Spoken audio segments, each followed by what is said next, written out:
I want to talk about self doubt today. It's so binding and life robbing. I don't want that for us. I don't want that for anyone.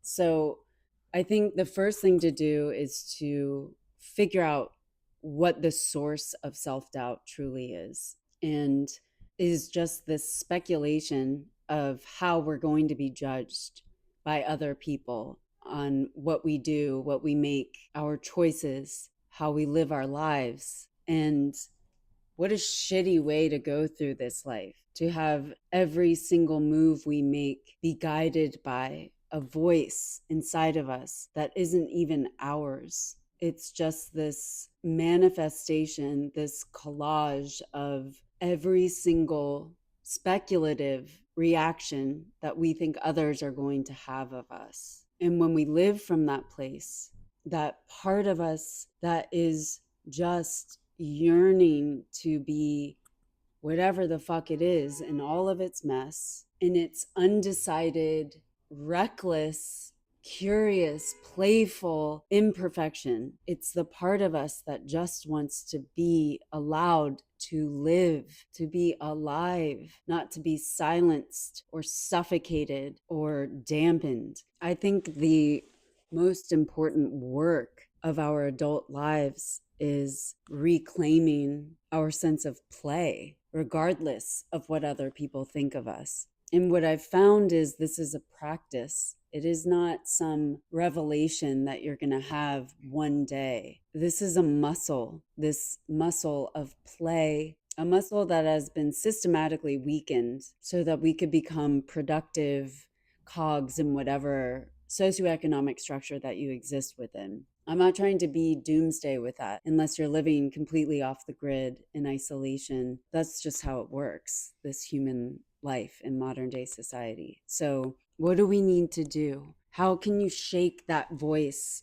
off of your back? How can you remember what your voice sounds like? How can you uncover those deepest instinctive desires and curiosities? You take action before you can think your way out of it, before you can speculate on how others might judge you, strangling the creative life you have within you. You have to let it breathe. And in order to do that, you have to move. You have to throw a slab of clay on the table. You have to take your pen and press it up against a paper. You have to start. Every time you pick up a paintbrush and you dip it into the paint and you brush it up against the canvas, or you let yourself sing because you want to sing, or you go swing on a playground, we need to let ourselves play. And eventually, if we remain dedicated